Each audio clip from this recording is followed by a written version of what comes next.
E é muito interessante da gente lembrar da reforma protestante, que faz parte da nossa história, da história da nossa igreja, mas a gente lembrar também da nossa vida como protestante, né? O que é o protestante? É aquele que protesta contra alguma coisa que ele não concorda.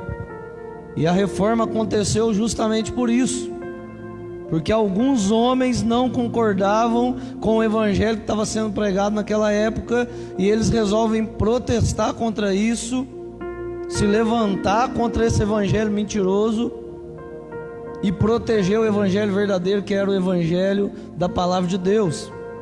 Então, pensando na reforma protestante que aconteceu, nós precisamos pensar numa reforma em nós, como crentes, como cristão, como servo de Deus. E olha o que Paulo vai escrever na carta aos Efésios, capítulo 2, versículo de número 8. Preste bem atenção. Vocês são salvos pela graça, por meio da fé.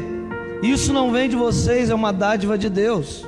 Não é uma recompensa pela prática de boas obras, para que ninguém venha se orgulhar.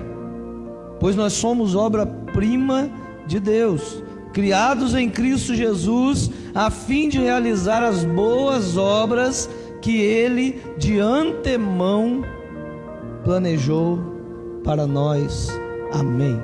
Olha que fantástico isso.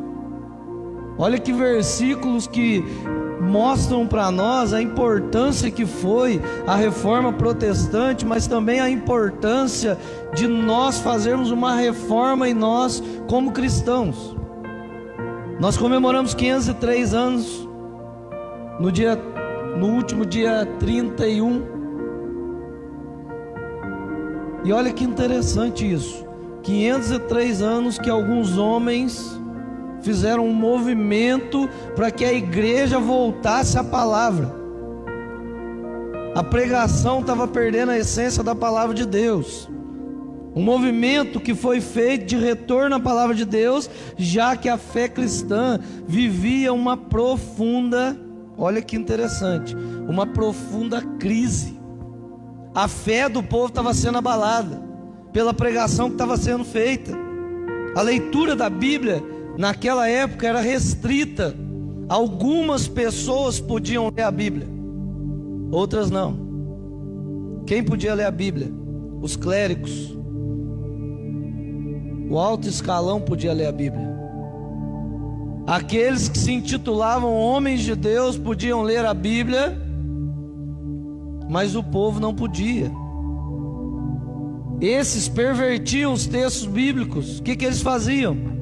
Olha que interessante isso aqui. Pervertiam o texto sagrado da palavra de Deus de forma proposital, para induzir a práticas erradas das observâncias da Bíblia. Ou seja, eles pregavam o que convinha para a igreja daquela época. O que eles achavam que não ia dar certo para a igreja, eles deixavam de lado. Eles não praticavam o que a Bíblia fala, que é o sim, sim e o não, não, né? Eles deixavam de lado o que a palavra fala, que nós não podemos acrescentar e nem tirar um tio sequer da Bíblia.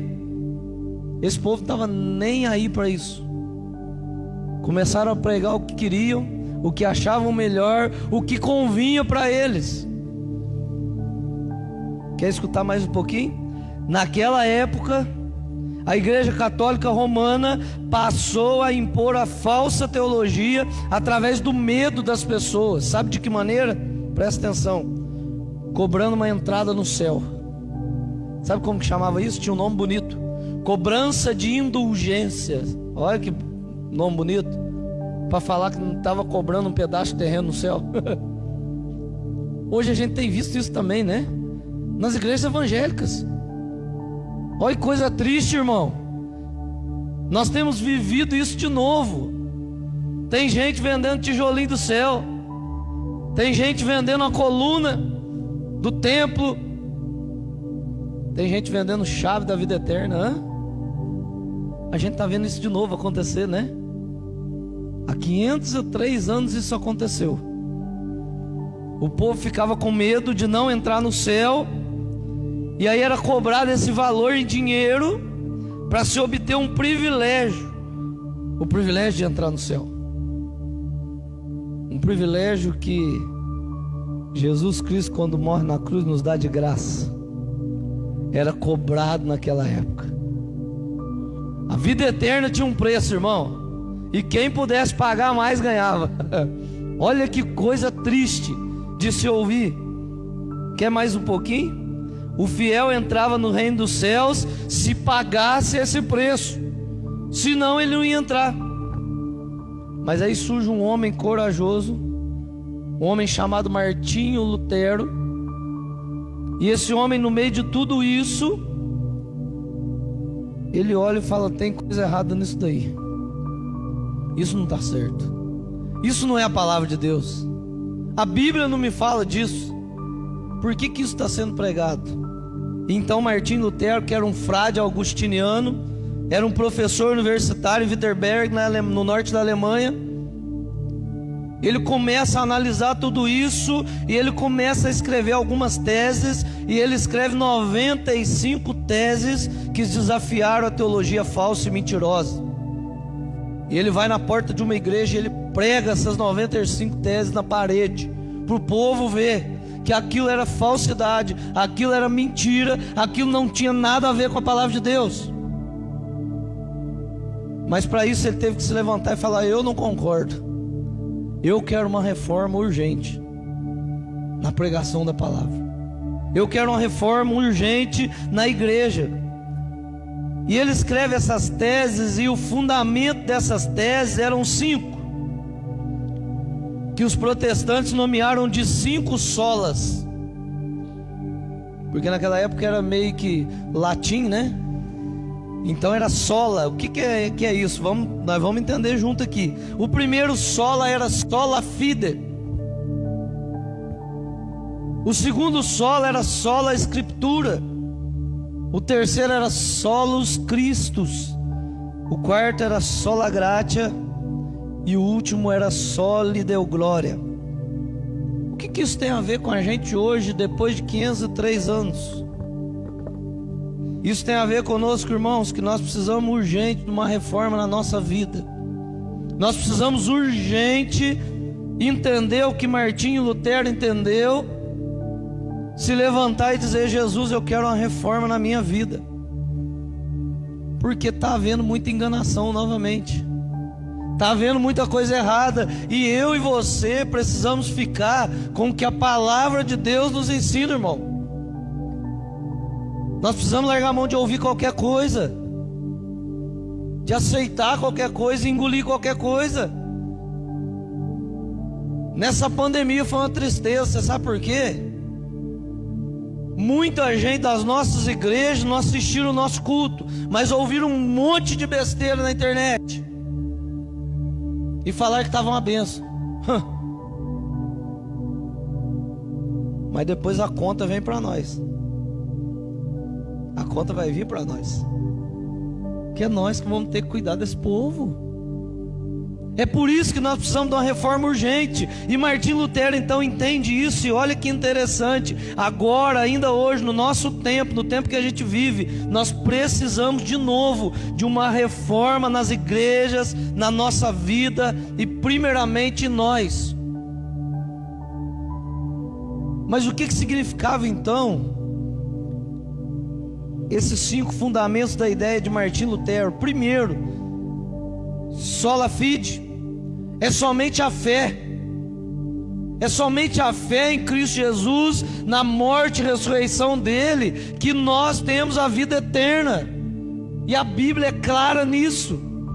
E estava sendo pregada outra coisa: se você paga, você tem a vida eterna. Se você não paga, você está condenado ao inferno. Quer ver como que a Bíblia é clara nisso? Olha o que Paulo vai escrever aqui onde a gente leu, Efésios 8. Vocês são salvos pela graça, por meio do quê? Da fé.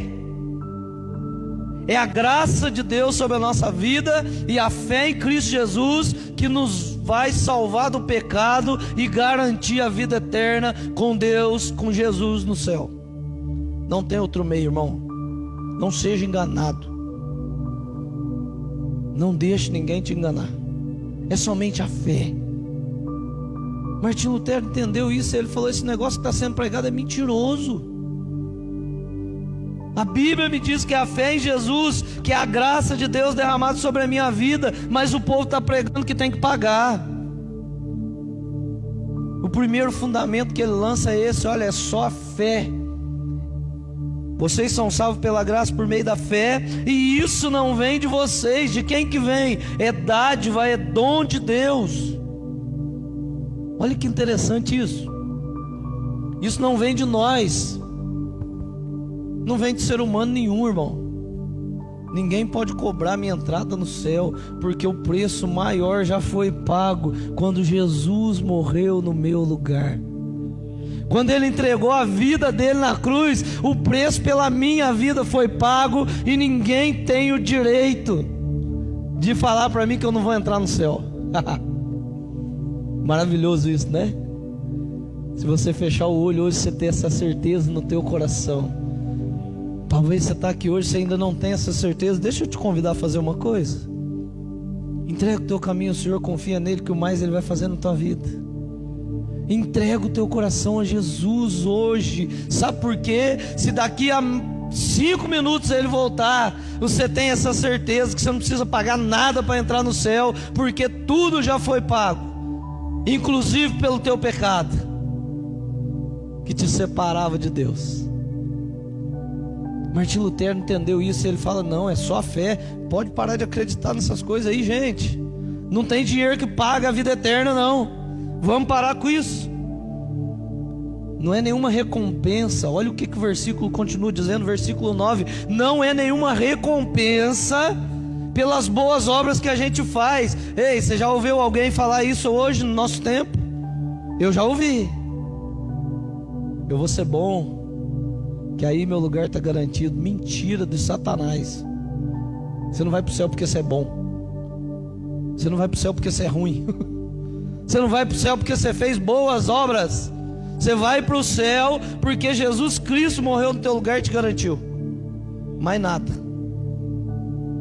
É lógico que a boa obra anda junto com a salvação em Jesus Cristo. Não é isso que Tiago vai falar? A fé sem a obra, ela é morta. Mas em primeiro lugar é a fé naquilo que Jesus fez na cruz no nosso lugar. Não vem de homem nenhum. O versículo vai continuar dizendo, né? Porque nós somos feitos por Deus, criados por Ele. Aí sim o versículo fala: a fim de realizar as boas obras que de antemão Ele preparou. É a fé naquele que nos criou. Somente a fé. Fique em paz. Eu não tenho dinheiro para pagar, e nem se eu tivesse eu ia pagar. Né? Mas eu estou em paz porque eu não preciso pagar. Você pode ficar em paz porque você não precisa tirar o dinheiro do seu bolso e pagar pela vida eterna. Quer mais? Olha o que o livro de Hebreus vai dizer no capítulo 11, versículo de 1 a 2. Hebreus 11, de 1 a 2. A fé mostra a realidade, daquilo que nós esperamos, e ela dá convicção de coisas que a gente ainda não vê. Talvez na tua tradução vai falar: a fé é a certeza de coisas que a gente espera, mas que a gente ainda não alcançou. O que você tem certeza que existe, que vai acontecer, mas que você ainda não viu? Sabe o que? Nosso encontro com Jesus Cristo. Sabe aquele encontro frente a frente? E Paulo vai escrever isso em 1 Coríntios, né? Hoje nós vemos como que uma imagem, uma imagem de televisão meio embaçada, né? Mas vai chegar o dia. Olha que maravilha isso. Vai chegar o dia, irmão, e que a gente vai ver Ele face a face. Olha que bênção de Deus. É a fé nisso que nos mantém firme até o dia de encontrar Ele face a face e ter a nossa vida eterna, que já está garantida pelo sangue de Jesus. Não tem mais nada. Esquece se te falar mais alguma coisa. Não existe. É a fé nesse Redentor. É a fé de que esse Redentor vive e Ele vai voltar para nos buscar. O versículo 2 de Hebreus continua dizendo assim: pela fé as pessoas em tempos passados obtiveram a aprovação de Deus. Pela fé Abraão obteve a aprovação de Deus. Sabe por quê? O filho estava em cima lá, prontinho para ser morto, e entregue sacrifício a Deus, e Deus fala: pode parar, Abraão, eu vi o tamanho da tua fé, você está aprovado, não precisa matar o menino, olha para o lado que o cordeiro está ali. Olha que fé desse homem. Primeiro Deus fala para ele assim: sai da tua terra, do meio dos teus parentes, e vai para um lugar que você nem sabe onde é, né? Obedeceu. E agora Deus fala assim: sabe aquele menino que eu te dei na velhice, que você e a tua esposa não podia ter? Coloca ele lá para mim como sacrifício, e você vai matar esse menino. Deus pegou pesado com ele, né? O homem já estava com não sei quantos anos, não podia nem ter filho mais. O milagre acontece, ele tem. Agora Deus fala: você entrega esse menino para mim. Você ia entregar? Acho que não ia entregar não. Mas ele foi aprovado pela fé, pela certeza que ele teve do Deus a quem ele servia. Somente a fé, somente sola a escritura, somente a escritura, a palavra de Deus é a verdade para nos levar à vida eterna, irmão. Se alguém te falou que tem outro caminho e mentiu para você, você foi enganado. É a palavra de Deus que nos guia, que nos mostra o que nós devemos e não devemos fazer para que nós tenhamos a vida eterna. Olha o que Paulo escreve em Romanos, capítulo 10, versículo 17. Como consequência, a fé vem pelo ouvir as boas novas, e as boas novas vêm pela palavra de Cristo. Ou seja, é pela Bíblia. A fé vem pelo ouvir essa mensagem aqui, meu irmão. A fé não vem por ouvir a mensagem do pastor. A fé não vem pelo que o pastor te fala. A fé vem se o pastor prega isso aqui verdadeiramente. Aí sim vem a fé no nosso coração. Do contrário não existe. Esquece. A fé vem pelo ouvir.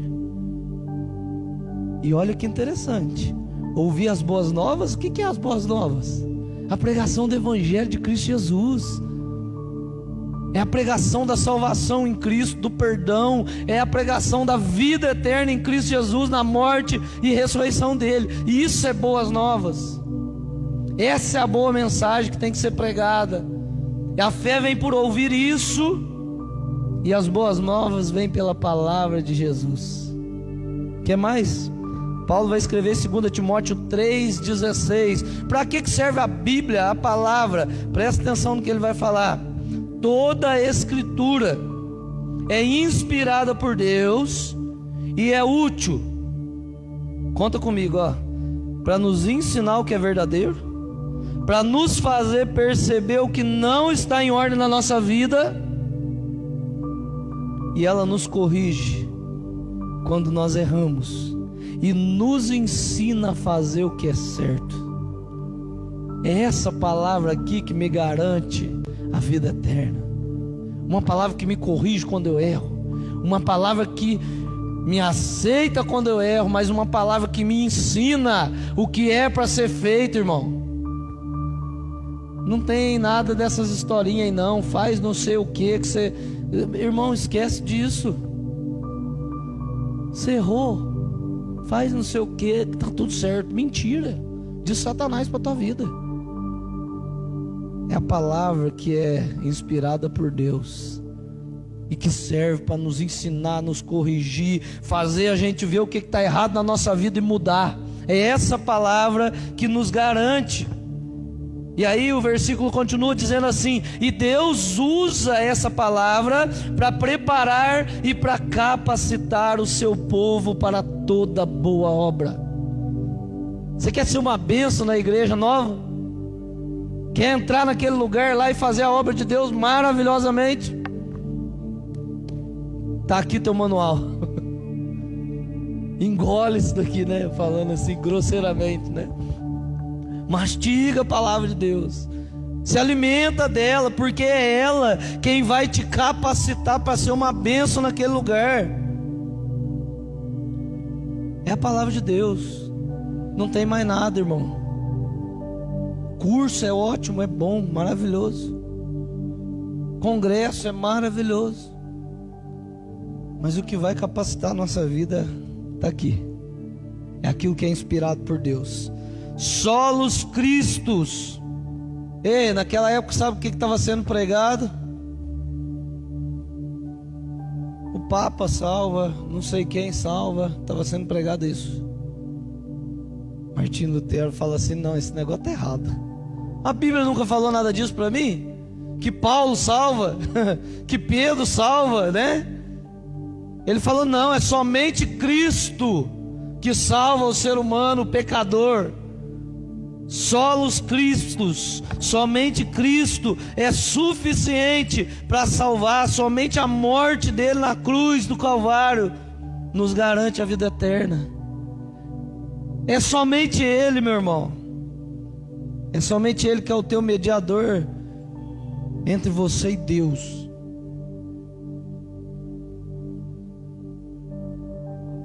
Durante muito tempo a gente tem tomado cuidado para falar muita coisa. A gente precisa parar com isso. Sabe por quê? O povo está sendo enganado, morrendo e indo para o inferno. Outro dia eu ouvi um testemunho de um rapaz paralítico, morador de uma cidade grande. Alguém falou para ele que ele tinha que dar a escritura da casa dele. Esse cara deu a escritura da casa dele. Alguém falou para ele que ele tinha que dar até o dinheiro da passagem do ônibus, que ele ia para a igreja, e ele deu o dinheiro da passagem do ônibus, e esse homem ficou sem lar, paralítico, sem dinheiro para comer, acreditando que a vida eterna dele estava garantida. Isso é coisa do Satanás, irmão. Mentira do demônio para a tua vida. Preste atenção. Não existe pastor, não existe placa de igreja, não existe ninguém nessa terra que media a tua conversa com Deus. É Jesus Cristo, é Ele. Pastor não morreu no teu lugar, presta atenção. O padre não morreu no teu lugar, ele é muito bonzinho. Mas a gente precisa parar de amenizar as coisas. Sabe por quê? O povo está sendo enganado, irmão. Eu gosto de Isaías, sabe por quê? Isaías era um profeta e ele fala assim, ó: ai de mim, porque eu sou um homem pecador. Os pastores deviam falar, sabe o quê? Ai de nós, porque nós não somos nada sem Jesus. Mas está sendo o contrário, sabia? É muito triste. O povo está sendo enganado na cara dura, e o povo está caindo nisso. É somente Cristo Jesus, aquele que morreu naquela cruz, para que o abismo que existia entre a minha vida e Deus, é só Ele que é o meu mediador. É com Ele que eu tenho que falar. Eu não tenho que falar com mais ninguém nessa terra para falar com Deus por mim, porque o Antigo Testamento era assim, né? Você levava uma oferta e então aquele homem de Deus entrava no Santo dos Santos, fazia uma oferta e clamava a Deus para que o teu pecado fosse perdoado. Quando Deus envia o seu único filho, né? Porque Deus amou o mundo de tal maneira que enviou o seu filho unigênito, único, para que todo que nele crê não pereça, mas tenha a vida eterna. Quando Deus envia Jesus Cristo para morrer na cruz, é o sinal de que agora não existe mais ninguém que fale com Ele por você. Ele é o nosso mediador, Jesus Cristo Salvador. Acabou. É somente Cristo. É só Ele. Eu não posso fazer nada por você, me perdoa. Sou um ser humano igual a você. Olha o que Paulo vai escrever em 1 Timóteo 2, versículo 5. Pois há um só mediador, e um só mediador entre Deus e a humanidade, o ser humano, o homem Cristo Jesus.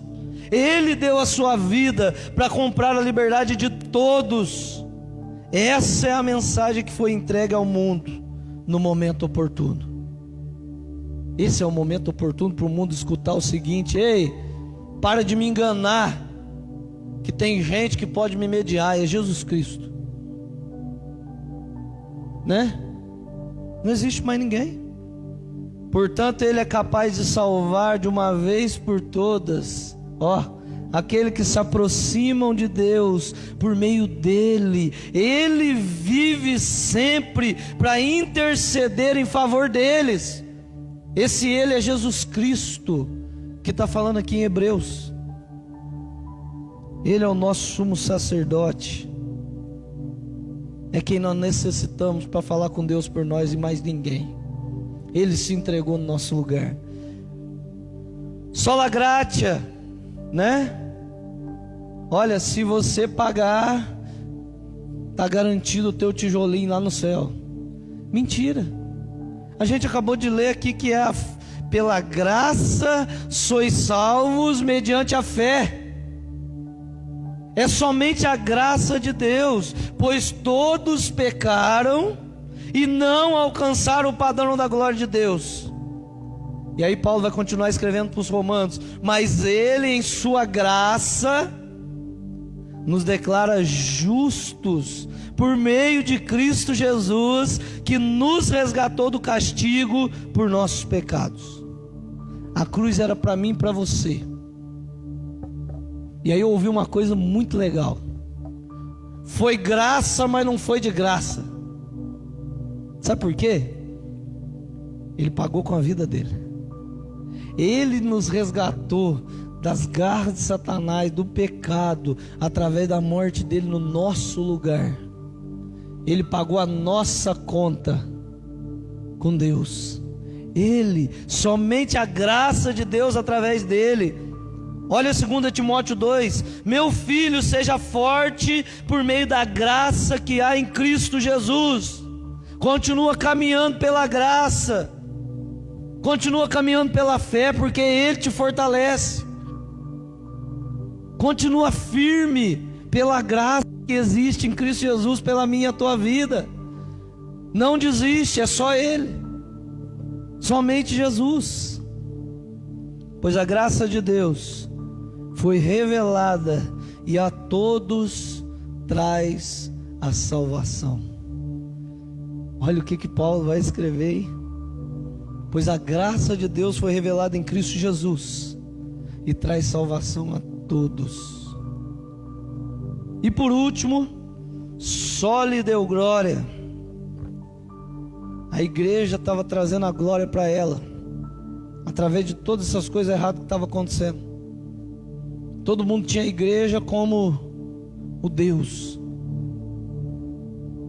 Martinho Lutero falou: mas é pela graça sois salvos mediante a fé, e isso não vem de nenhum homem, para que ninguém se glorie diante de Deus. Mas peraí, então a graça, a glória é somente a Deus. A glória de tudo que acontece tem que ser dada a Deus. Não é a igreja, não é o pastor, não é o papa, não é o padre, é a Deus. E aí ele escreve essa tese. E olha o que está escrito em Apocalipse capítulo 19, presta atenção. E depois disso, eu ouvi algo semelhante ao som de uma grande multidão clamando: aleluia! Salvação e glória e poder pertencem a Deus. Não é a ninguém. A glória de tudo que acontece na minha e na tua vida, sabe de quem que é? É de Deus. Glória a Deus, porque Ele nos dá a oportunidade de participar da mesa dEle. Glória a Deus, porque por meio do Filho dEle nós somos salvos. Glória a Deus, porque a tua família é abençoada através da graça dEle que é derramada na tua casa. A glória é somente a Deus. Olha o que Paulo escreve em 1 Coríntios 10. Portanto, quer vocês comam, quer bebam, quer façam qualquer outra coisa, façam para a glória de Deus. Coisa simples como comer e beber, que a gente faz todo dia, não é? Paulo fala assim: quer vocês façam isso, ou façam qualquer outra coisa, que isso traga glória ao nome de Deus. Olha que bênção, irmão. Que o templo novo venha trazer glória ao nome de Deus. que aquele bairro seja impactado pela glória de Deus naquele lugar. É isso que nós temos que pedir para Deus, né? Pode vir o melhor pastor do mundo, mas que a glória seja dada a Deus.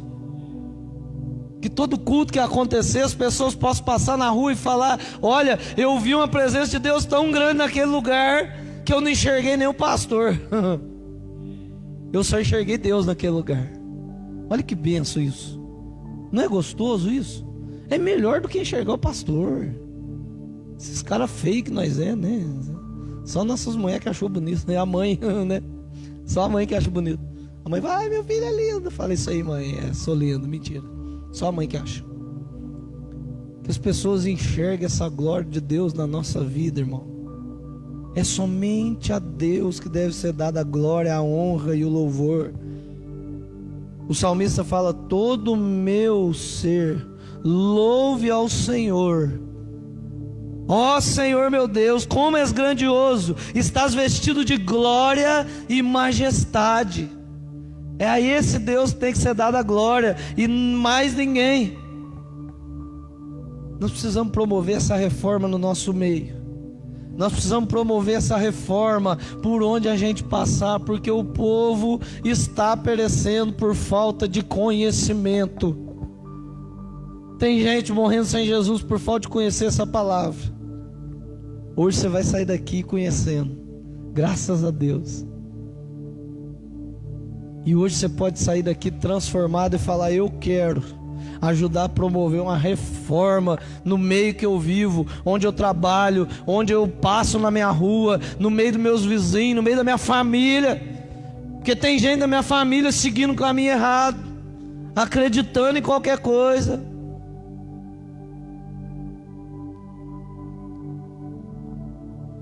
Nós precisamos entender o que Martim Lutero entendeu. Ele entendeu que tinha alguma coisa errada. Paulo vai falar que nós não podemos nos conformar com esse século. Não vos conformeis com esse século, mas transformai-vos pela renovação da vossa mente, para que experimenteis qual é a boa e agradável vontade de Deus para a tua vida. Não se conforme com tudo que você está recebendo, ouvindo, vendo. Gente, tem coisa errada. Nós não podemos ser bobos no negócio. Tem muita coisa errada. Nós precisamos promover essa reforma em nós, através das teses de Martim Lutero. Outros homens de Deus entenderam o erro que estava acontecendo, se juntaram a ele, e aí foi de onde surgiu o nome, os reformadores protestantes. John Knox, João Calvino, tantos outros se juntaram a ele e falou: não, mas peraí, realmente tem coisa errada nesse negócio. Nós vamos fazer uma reforma dentro da igreja. E foi da onde nós surgimos. Foi de lá que a gente surgiu, sabia? A gente não existia, não. E nós precisamos continuar não nos conformando. Nós carregamos o nome de protestante. Não é aqui que fica brigando por qualquer coisa não, viu? Mas protestar por aquilo que é o certo, que é a palavra de Deus. Nós precisamos continuar fazendo, irmão. Protestar por aquilo que a gente está vendo que está sendo pregado e não está batendo com aquilo que a Bíblia ensina. Nós precisamos continuar fazendo. Esses homens já morreram lá atrás, 503 anos atrás. Mas isso precisa continuar, né? Se você for ver os países onde eles batalharam por isso, hoje são países que as igrejas reformadas estão morrendo. Infelizmente, porque não teve continuidade.